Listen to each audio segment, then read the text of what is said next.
Hello and welcome to another episode of the Nittany Dispatch. We are coming to you live from Indianapolis after a very strange Penn State game. I think one that neither of us kind of saw coming and maybe ended kind of how we thought it would, but the way it got there was very odd. Before we get too far into it, don't forget to rate, review, and subscribe to the podcast. Those 5-star ratings on Apple Podcasts really help us out. If you're watching on YouTube, hit the thumbs up button down below. Hit the subscribe button as well. Audrey, your thoughts on Penn State's 45-37 loss to Oregon in the Big Ten title game? Oh, this is a great loss or it's a positive loss. I'm never that person, but tonight I was. I think when Penn State fell down 28-10 early in the second quarter, I'm like, oh, this could get ugly. Like this could I be thought a they were cooked. blowout. Yes, and the fact that that didn't happen, the fact that it's an 8-point loss, Penn State had a chance to win the game late. We've not seen this offense look better than it did in this game, right? So, and again, this is a talented Oregon defense. And I was talking to, some friends who cover Oregon, and I was like, has there been another team that's pushed Oregon like this? And they go, no, there has not been another offense that has played that well against them. So, that should give Penn State some confidence heading into the postseason. And I know like there's the frustration of it's another close loss, right? It was a winnable game, those types of arguments. Um, but I think the positives matter in this one. And like the biggest surprise for me was more so the Penn State defense. But then again, this is the number one team in the country.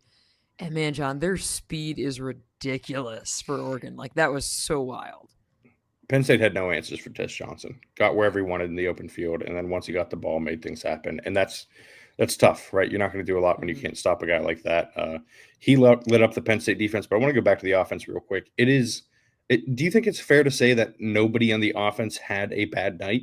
Because that's how I felt. Like I felt like when you talk about the starters, the first expanded to even the 12, 13 guys on the field, I thought nobody had a bad night. And maybe this is where we have the Drew Allar Well, conversation because I thought he was really the good. only pushback I'll have with that, and I wouldn't say bad night, but Tyler Warren, there were a couple. I want to say a couple, maybe it was one drops. Two, Like two those of them. were, yeah, those were kind of the only uncharacteristic moments for me. But again, all in all, like you 100% take that, given what he's done for you all year.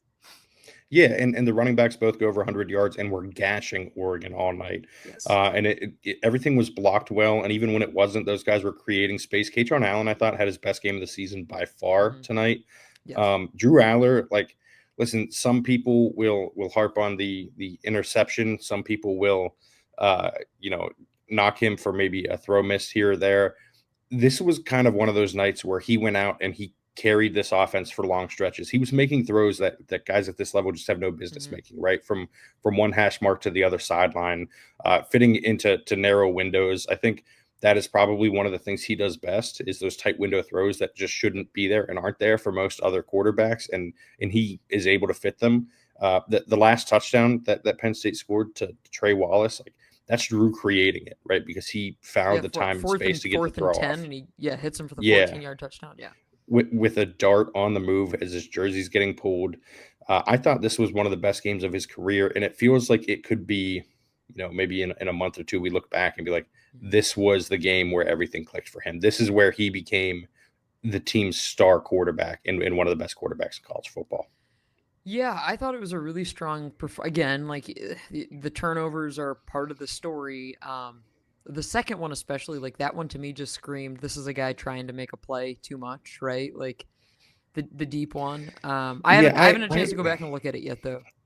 yeah, it's tough, right? The ball placement is incorrect. He needs to go back shoulder there, or he just needs to throw it more to the sideline where it's going to fall out of bounds if Trey Mm-hmm. Wallace can't make a play on it. But also, like Nico Reed made a really good play, and sometimes that happens. I think Trey Wallace is a little bit at fault there too. I think he has to fight back through the receiver or through the corner, excuse me, rather than over him. Right? Like if you fight back through him, you're going to have a chance to get the PI call at least, or like it's going to be harder to intercept it. When you try and go over the top, you're kind of just letting him make the play on the ball as it falls to him. So I think there are a few people at fault there, and I think both Drew and Wallace are. Uh, yeah, I don't know. it's hard for me to knock him for that play when it is the kind of play that we've talked about in the past, that they need to take chances on those kinds of things, that he needs to give those guys opportunities. And, it didn't work out, but it doesn't make it wrong. Just like when things work out, it doesn't always make it right. Like that happens sometimes. You're And I teeing think me that, up for a perfect segue, John. have at it. Well, risks, being right, being wrong. 4th and 5, Penn State decides to go for the field goal. I know you're going to hate this because you always hate that. I did not have an issue with going for the field goal. And James Franklin said afterward, had it been like, I believe, 4th and 3 or shorter, they would have gone for it. But 4th and 5, that puts you in a tough place, because are you going to run it? Are you going to, are you going to pass it? What are you going to do? Who do you really trust, right? It's Tyler Warren, and I honestly Audrey, don't like. I think the receiving core, they were running. They were destroying Oregon up front, destroying them all game. Like, it is the rare scenario where I think you can run the ball there. I also, they can throw it there, right? And Allar, the thing about if they give Allar an opportunity to throw, he'd been creating with his legs quite a bit in those situations too, and it would have been an opportunity to do that as well, right? Like, you have options, and I understand, like, maybe not having a money play for 4th and 5 that you would 4th and 3. You're watching this Oregon defense run up and down the field. Like, they're getting whatever they want, and you have to be able to keep up with them. When you play teams, when you're punching above your weight class, which I don't even know if that was the case tonight, but I think it's easy to perceive it that way. You have to take those chances. You have to be aggressive. You have to give your offense opportunities to score that it wouldn't otherwise have, and they didn't. And I understand, like, the 4th and 3 thing, but, like, if you're going to call the quarterback draw on 3rd down, you have to go for it no matter. You have to go for it no matter what. Mm-hmm. Because if you're calling that, you're never giving yourself the chance to convert that set of downs. If you're calling a QB draw on 3rd and 9, like, maybe you have an outside shot of picking up 9 there or whatever. But if you're going to make that call, you have to be accepting the fact that you're going to call another play on 4th down, no matter how many yards you pick up. And so that's another part of this issue, right? Like, they kind of set themselves up to fail in that sense. And the thing that I get, frustrated with is people all the time say, take the points, take the points. You're not taking the points. You have to make the field goal, right? Like, that is part of this too. These are college kickers. 40 isn't a gimme. And we saw tonight that it wasn't. And James is right that Ryan Barker's been really good this year. I just don't know how much that matters when you look at the broader world of college football kickers and how inconsistent they are. And I think you're putting too much faith into someone that probably, it's going to sound meaner than I intended, like Ryan Barker, and generally college kickers aren't as good as they're at their jobs as college running backs and college quarterbacks and college wide receivers. It's just harder. There's a lack of consistency there. Yeah, we're still not getting that Cole's Kicking Academy sponsorship, John. That's not. No, we are not. But I like posted on Blue Sky like that. This is why it's not. You can't say that they're taking the points. You are not being given 3 points. You are trying something to score 3 points that doesn't always work and doesn't succeed at a level that you probably anticipate. And I don't know. That felt like the moment where they could have, if they go for that. They're saying they believe in an offense that has been dominating all night, and I think that's the correct decision in that spot. Even I'm not one to, like, I think the numbers matter more than the gut feel or anything. But if you are making that decision off of gut feel, I feel like that should lead you to it too. You know what I mean? Like, that should lead you to going for it in that situation. So we have that one there. We have that one out of the way.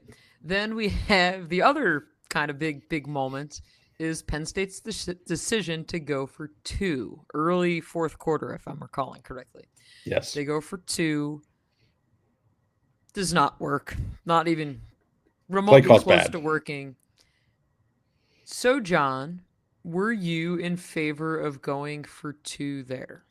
Yes. And so I'll explain this. Why? Because I actually had a few people, when I said I thought it was a good decision on social media, people were asking, like, genuinely curious why. So the idea is that your probability of converting on a 2-point conversion, like gaining 2 yards essentially, is a little over 50%. And so if you have 2 cracks at that, you're probably going to get one of them, like you just you have a better chance than not of converting each of them individually. So you'll probably get one. And if you fail on the first one, let's look at the worst case, because I think that's what a lot of people do when they think about these things. They assume failure rather than success. If you fail, you can go for 2 again on the next touchdown. And I saw someone say something about like Penn State's not going to stop Oregon from scoring. That doesn't take this opportunity away. Like it just means like down the road you go for 2, just as you would have if you had held Oregon scoreless. Anyways, you go for 2 there because if you convert it, the next touchdown you score, if you hold Oregon scoreless, is to win the game because you're going to make the extra point, right? Like that is a high probability. We talk about college kickers, but that's a But that's a 99% outcome, right? Like it's not 70 some percent, like 40 yarders, whatever. And if you fail, like I said, it is, you still get a chance to go for 2 to then tie it up just as you would have anyways. The thing that I thought that maybe we would see them do if it got to a scenario where they tie the game, then I think you go. Like that's where I thought, okay, Penn State, like if you get in a scenario where it's like, all right, we either we're going to overtime or we're going to go for 2 and win it here in regulation. That's where I thought we would have seen it early on. I didn't. But I think this is kind of this is kind of doing that. It's just earlier. You know what I mean? You're making that same decision. You're just doing it at a different point in the game. Honestly, it might be better because you're doing it at a lower stress moment and where you'll have an opportunity to make up for it if you fail, right? Like when you do that late, when you do it last second, it's you know what I mean, last play of the game or whatever, you go for 2 to win it. If you fail, the game is over. This scenario allows you to try to have that increased likelihood of winning because you're going to have a chance to take the lead when Oregon you scored the same amount of touchdowns, field goals, or whatever, but you go for 2. And you also have 50% chance that it doesn't work. But you can make up for it later. Like if you do that as the last resort, if you wait until the very end, you don't have any chance to make up for it. It's just over. This gives you an opportunity to do it again later. The different, and again, I maybe would just, again, as someone who covers this team, for me, it's another one of those mixed messages of, okay, 4th and 5, you're going to go for the field goal, but here you're going to go for 2. And it's like either be all in or all out, right? Like either be Dan Campbell and be a lunatic or go the other way and say, hey, this is what we're going to do. We're going to kick the extra point. We're going to, but to me, it's just like the inconsistent. And again, I know they have their numbers and their reasons, I'm sure. But they don't rely on them, and we know that. And James has said that. Like they don't solely rely on that. He said that. So it feels impulsive, yeah. Yes. At times. And so like that's the thing. Like I've said this before. You can't date analytics. You have to marry them. That's something I've said a million times on here that I took from Princeton wide receivers coach Brian Flynn, who said it on several podcasts. Like that is not how this works. To get the benefit of the probabilities, you have to follow them all the time. Otherwise, it's just not going to play out that way. And so, I think picking and choosing those decisions just doesn't work. You have to be all in or all out, right? And well, you don't have to be all out. Being all out is like being Mario Cristobal and trying to lose your team games that shouldn't, which, by the way, they're now out of the playoff because of that. And so, like, I do think, like, the aggressiveness, it does seem like James ratchets up the aggressiveness in the fourth quarter, which I guess better late than never, but you want to see that throughout the game. Those, like it or not, those snaps in the second quarter matter just as much in the fourth quarter. Right? Again, it can change the outcome of a game. I think you hit on something there with the fourth quarter because that was Minnesota, right? It's early in the game. Yes. You have 4th and short. You're not taking those chances. But then, oh, hey, we need 3 4th downs to try and win the game on our terms. This is what we're going to do. We're going to do the fake punt and all these things. So that, to me, is just a weird kind of wrinkle in this. But again, like, for me, the overall feeling of this, or I leave this game feeling that Penn State can still go on a legitimate run this postseason. Like, you lost by 8 points to the best team in the country. That matters. Well, we'll find out for sure Sunday with the playoff bracket reveal at noon. We'll hear from James Franklin later on Sunday, reacting to whoever Penn State is playing. But you're getting that home playoff game in Beaver Stadium. I was asking players post game, like, okay, do you think you're deserving of the 5th seed? Or and this is always interesting too, like, not everyone watches college football like we do because they're very tied up in it as players doing a million other things, and they're college students and they're busy and all this. There was not any politicking from players who I talked to about we want this seed or we want this or we feel like we're better than that. Nick Singleton said flat out, like, I don't care if we play at home or away. We just got to play and win. And we know from here on out, we lose, we go home. James Franklin's message to the team post game was that the new season starts now. And this is, everything you still want is still ahead of you. And whether that's a 5-12 matchup or not, I don't know. I still am not convinced, and we won't get too deep into the weeds because this will all be moot in a few hours. But with Yeah, and brackets it's worth officially, noting too that if you're curious why this episode is so short, I'm sure you can see it if you've clicked it or whatever. It is because this is going to a lot of this will be moot by noon. We will be back to record Mhm. Sunday afternoon to discuss all of that stuff. But anyways, Audrey, keep Yeah, going. no, I still am curious to see what happens with that fifth seed. And do we see Notre Dame jump Penn State? Do we see Ohio State get a benefit of, I don't even say benefit of the doubt, but get a benefit of losing to Michigan and say, hey, well, you had a closer loss to Oregon, you beat Penn State head to head. That's gonna be like, there's some interesting fodder for Sunday for sure, and we'll dive into all of that tomorrow, or today, I guess, since we're recording this in the wee hours of the morning. But 3:30 yeah, I a.m. mean, for anyone I curious. think Penn State did they did their part to do as much as they could have done without winning the game, right? Like, it's hard to split hairs when you lost to the number one team in the country. And by the way, they look definitely like the number one team in the country, right? Oregon remains Yes. undefeated. We hit on it a little bit earlier. Their speed was just remarkable. But I think you look at that and you watch the SEC title game, John, and I think Penn State still has a really good shot this postseason, right? And I think it's like, all right, like, you got to show. And again, the penalties, we didn't hit on that, but the penalties, they did not win the penalty battle, as James Franklin always likes to point out. 5 penalties, some of them in big moments, and I know there was a lot of griping, and rightfully so, about the officiating. And I read the quote sheet of James Franklin's comments post game on that a little bit because I was in the player interview room, and the Abdul Carter continuing to get held storyline remains to be a theme this year, but good teams have to overcome that sometimes, right? And I still think at the end Yeah, of the but it is day, getting out of hand with that. Like oh, it's it's been out every of hand with Abdul for yes. for weeks, months. Back the whole back half of this, like midway point of the season on, it's been pretty bad. And good teams find ways to overcome that. And that's not why you lost the game, but it's one of those pieces with your margin of error, right? It's the turnovers, it's that. Um, Again, you're playing a really, really good team. All these things are magnified, but at the end of the day, you still had a chance late in the fourth quarter to potentially go down. And so I think it's another. To me, this felt like a different kind of loss than all of the close Penn State losses. And before I lose my mind about the worst call of the game, let's take a brief break to discuss our friends over at Roback.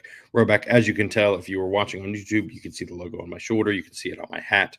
I wear it all the time. You can too. If you'd like apparel from Roback, you can go to roback.com. Use code TND20 to get 20% off your first purchase. Roback.com. That's TND20 is in the Nittany Dispatch. Performance hoodies, performance joggers, performance polos. I wear them golfing. The hats, I love the hats. They're fantastic. Highly recommend it. Can't say enough good things about them. That's roback.com. Use code TND20 to get 20% off of your first order. But yes, as I said, the worst call of the game. Amari Evans catches a ball along the sideline for like a 6-yard gain. Yeah. The ball is 8 inches off the ground. It never gets close to it, and the official calls it incomplete. They do not buzz down. They expedited reviewed plenty of things in this game. They do not buzz down. They do not do anything about it. And Penn State doesn't get the benefit of a catch. That happened. Like one of Drew Allar's incompletions was a catch, clearly. And it was never in doubt, and they never reviewed it. And it just drove me insane. And it's, college officiating is not great. We know that. We've talked about it in the past. But that's one of those things, like you just can't make that mistake. And I don't know, frankly, how that happens. That feels like an operational issue, too, where no one buzzes down. No one says Well, it's probably anything. because the Wi-Fi in the stadium didn't work. It was probably that. That also wasn't ideal. The Big Ten really stepping up its game for its title game. But yeah, it just I mean, one of the once I got online in the second quarter, it was fine. yeah. If you notice, we were both a little bit more missing from social media than we Oh usually yeah, are this game. it was a But rough yeah, Wi-Fi just scene for sure. horrendous stuff from that call. I still like watching it. I can't believe it. And you and I talked about this a little bit, but like Zion Tracy, that fair catch, his arm never goes above his shoulder, and it looks like he's catching his balance. I understand that usually any type of motion, a half fair catch, they'll call it. It genuinely looks like he was making not even like a 0% fair catch signal, right? That looks like he is I changing do not direction. see it the way you saw it. Watch it. I'm telling you, watch it again. I did. I watched it several times. He does not raise his arm above his up. And his hand never goes up. His hand goes to the side. You can, like, again, looking at it, and we're up way high in the sky when it's happening live. You see the movement, and again, typically, I think, like, for me, of all of their bad calls today, like that one, I can see, like, I can see why you make that now, John. But they reviewed it. Like, you can't make it after they went back and reviewed it. Yeah, they went back and reviewed it. If you make it live, I get it. But after watching it on review, I don't think you can make that change. Like I like if they said it stood, whatever. But I don't think you can make the change in that situation at the very least. And I don't think you can. Like, I honestly think if they had called it a fair catch on the field and somehow would have been able to overturn it, which that's not how that works. Like, they should have overturned it. Like, I think it is clear that he's not trying to signal a fair catch there. We don't need to belabor that point, though. We are going to wrap this up here rather shortly. Let's go on the record real quick with what we expect from this playoff selection show. What seed is Penn State? Who do they play in the first round? Okay, people aren't going to like this. I think there's going to be some drama that does not work in Penn State's favor. I do think that they're going to get jumped, and I don't agree with it, but I think that's what's going to happen. I think we're going to be sitting at a 7-10 matchup. And I think it might sound a little crazy, John. I hope for Penn State's sake that doesn't happen. I think this is a team that should not be, again, we say penalized. You lost in the Big Ten title game by 8 points. After the way the committee was talking last week, I have no idea what in the world they're going to do. And I think, what do you do now with Texas? That gets interesting. So 6 or 7 would not surprise me. But are we gonna get the 7-10 Vols matchup?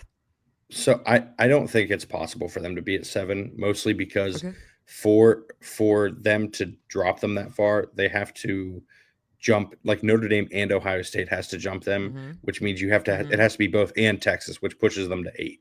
Like, I think 8 is more likely than 7. I don't think either of those is happening. I will say right now that it is the number 6. They are the number 6 seed, and all of that consternation about where you want to be seated, Penn State gets the benefit. They play they play SMU in the first round, staring at number 3 seed Boise State in the second round. And I think that is an ideal path for Penn State. I think 5 is more likely than 7, but I'll settle on 6 because it feels like they'll just leave Texas above when I don't think they should. Like, and I said earlier in the week that Penn State would probably stay at 5, and I still think they should. I just, like, I don't know. I don't trust that we'll have the SEC. Yeah, we'll have the SEC conversation if it ends up that way. But, like, I don't know how you can watch Texas play Georgia and be like, yeah, this is one of the top 5 teams in the country. I just don't get it. Georgia puts a backup quarterback in, and Texas still can't do anything. In fact, plays worse defensively. Just all around bad stuff from the 2 best of the SEC, I guess, on Championship Saturday. The Big Ten, you look at the game, you look at this game and you say, this was a much better game. They look far more impressive, and they're teams that we know are really good defensively too, but the offenses were that good in this one. But I think that's a good place to leave it. We'll wrap up. We will be back Sunday afternoon, evening sometime. We will be live on YouTube. We will both put it on social media channels when we decide to do that, when we plan it out a little better. But until then, if you want to read Audrey's writing, you can find it at The Athletic. You can read all of her tweets on social media at OddSnyder4. You can find her on Blue Sky if you search Audrey Snyder. You can find me on Blue Sky if you search John Sauber. I'm on Twitter at John Sauber. You can find all of my writing at centerdaily.com. Both of us have some stories up post game, and we will have plenty of coverage on Sunday as well. We will be back Sunday afternoon, evening sometime to talk live on YouTube about Penn State seed and its path to a potential national title. But until then, thank you for tuning in. Have a great day.